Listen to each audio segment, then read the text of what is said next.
Antonia sat in her armchair, gazing out the window with a pensive look. Yes, a crucial decision lay ahead. Could she even make any decisions at all? Her children had already decided everything for her. The elderly woman couldn't do otherwise, as they had told her she must do as they wished. The children had money problems, and as a mother, she felt she should help them. Antonia sighed heavily.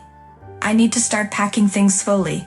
Only the essentials can be taken, and everything else would stay here. And then it would all disappear. All her belongings and furniture, all of it would go to the dump when strangers bought the house. Vera and Alex had given clear instructions. If you're going to live with us, then take only clothes and a photo album.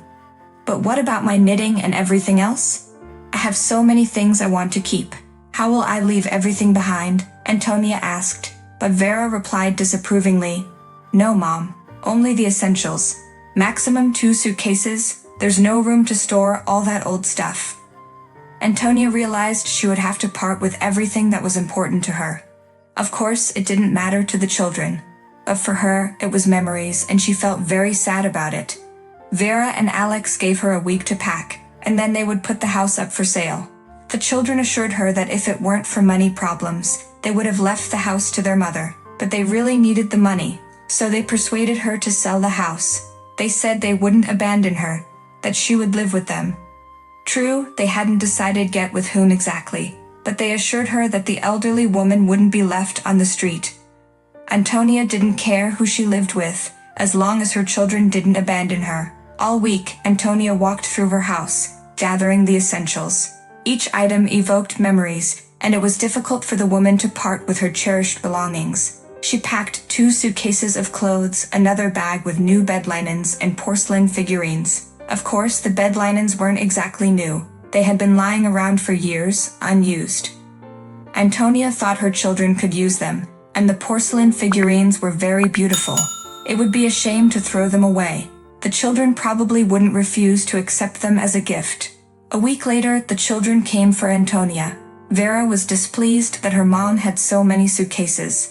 I told you to take as little as possible, she said. Yeah, as if I could take less.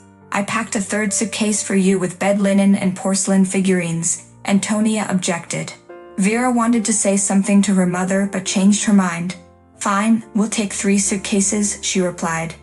Antonia lived in the part of the city where tall buildings were gradually being erected. Antonia had a large plot of land. The buyer was a wealthy man who later built a 2-story house there. Antonia's little cottage was demolished, and nothing remained to remind anyone that she had lived there for a long time. Antonia moved in with her daughter. Now she lived in a luxurious apartment. They allocated a room for her, which used to be Vera's husband's study. The husband was very unhappy about this, but Vera persuaded him to free up the room. They bought a simple bed, a small dresser. The room wasn't very cozy. Antonia couldn't even put up her own photos. She persuaded her daughter to allocate a small table for her. Vera was displeased but still bought her a small dresser. Why do you need a table? You're not going to write at it, are you? Besides, your eyesight is weak. You'll ruin it, Vera grumbled. Antonia gave her daughter the suitcase she had brought with bed linen and porcelain figurines. Her daughter took the gifts but didn't say anything. Later, Antonia didn't see that bed linen and those figurines. Her daughter didn't display them. She asked later what happened to the suitcase, but her daughter was outraged. Mom, stop bothering me with your questions. The suitcase is lying in the closet with your gifts. I told you I didn't need bed linen. It's old already, it's time to throw it away. And I don't need the figurines. Give them to Alex later. Over time, relations between Vera's husband and Vera began to deteriorate. He was irritated by the constant presence of his wife's mother in the house.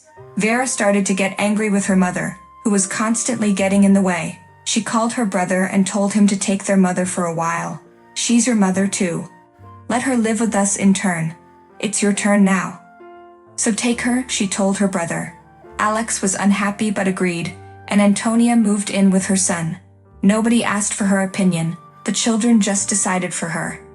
Alex's wife was a horrible woman. She didn't accept the fact that her mother-in-law was now living with them. She didn't let her into the kitchen, didn't allow her to watch TV in the living room. Antonia spent all her time in her room. She didn't have a TV, even though she asked Alex to buy her one. "Mom, what nonsense. I don't have extra money to buy you a TV. I'll bring you a radio, you can listen to it, and please, don't anger my wife. She's constantly complaining about you," Alex replied. That same day he called his sister. "Vera, we need to do something. My wife is furious that Mom is constantly getting in the way. Let's arrange for her to go to a nursing home." Vera was outraged. "What on earth are you thinking? You have to pay for it, or are you going to pay for her?" "I'm not going to pay, I have nothing else to do. As if I have nowhere to spend money."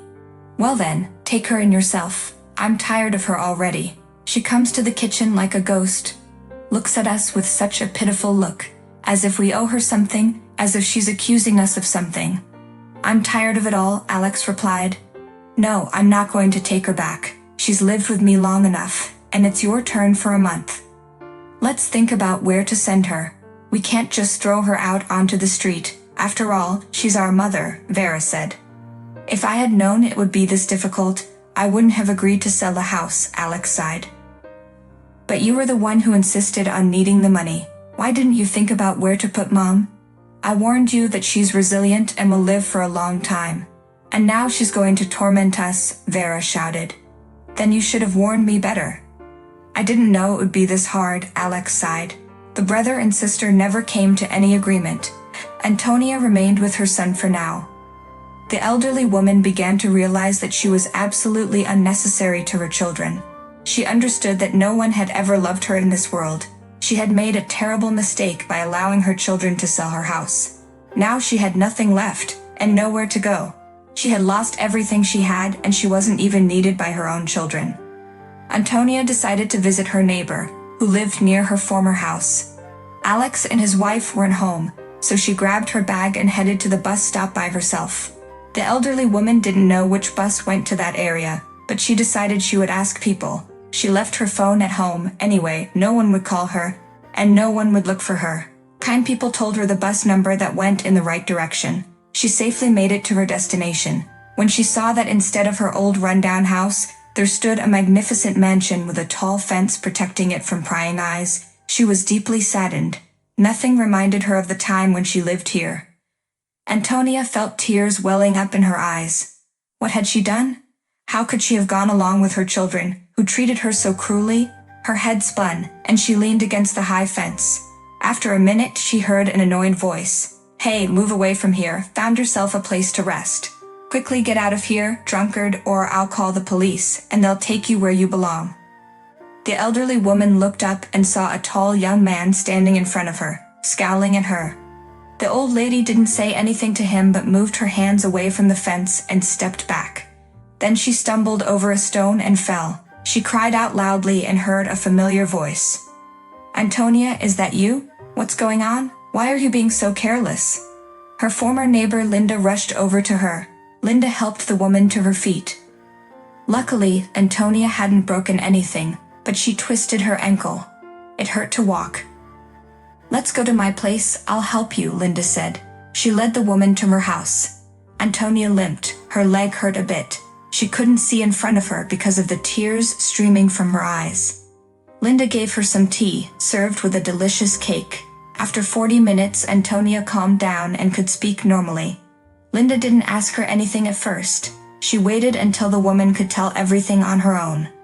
Antonia told her everything. She told her how her children had forced her to sell the house against her will, and now they didn't need her at all, and nobody wanted to live with her, and they didn't know where to put her anymore. Antonia hadn't seen or heard a single kind word or glance from them.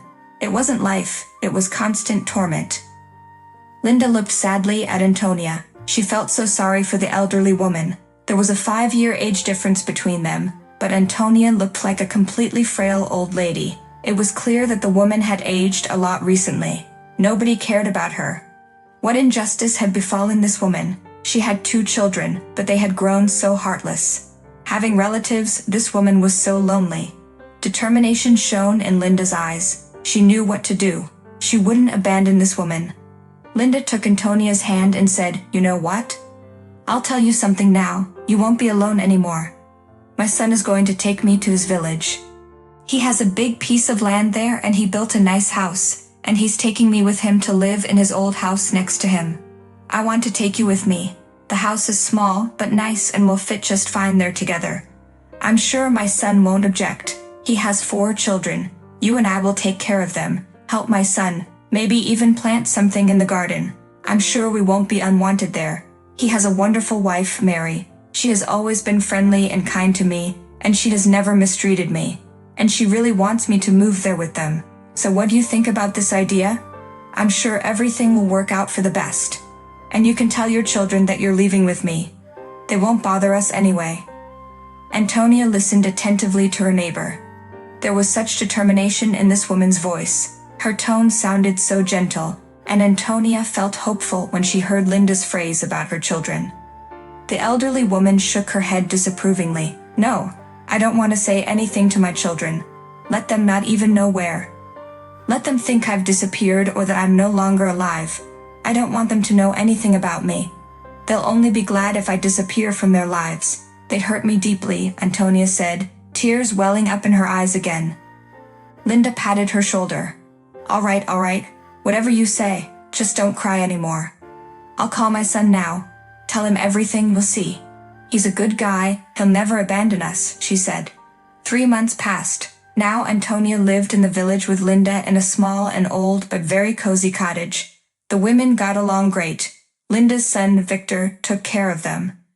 Linda told him Antonia's whole story, and Victor gladly took Antonia to live with him in the village. The elderly women helped Victor, looked after his children, and did some gardening whenever they could. They planted flowers in the flower beds in front of Mary and Victor's house, and in front of their own cottage too. Now Antonia always smiled. She felt calm in her soul. She was needed by people, and she helped them. Mary treated both women with gratitude. She never uttered a rude word. She was always kind and friendly, often inviting the elderly women over for dinner, and treating them to something tasty. She was a golden woman.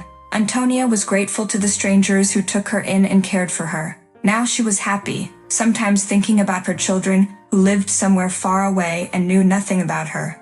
They probably thought she was no longer in this world, so they were probably glad she was no longer a burden on their shoulders.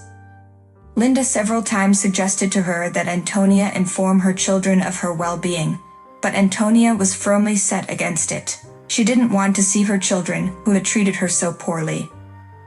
Linda found out where Antonia's daughter lived. She didn't say anything to Antonia, but went to her herself to tell her about her mother. When Vera heard that her mother was alive, she got angry. Great, this old woman left home, didn't say anything to anyone, and now she's living it up with strangers. Is that a mother? She could have said she was fine and found a place to live. We spent several days looking for her, wasting our time. Linda was outraged. Several days you were looking for your mother, only several days. You're not children, you're monsters. She wasn't needed by you. How could you? I shouldn't have come. You're worse than animals. You're inhuman. Linda left, feeling as though she'd been dirtied. She didn't tell Antonia that she'd been to her daughters. The woman really wasn't needed by her children. They didn't even bother to ask where Antonia was living now. Better for Antonia to spend the rest of her life here in the village with good people than to find out what nasty words her daughter had said.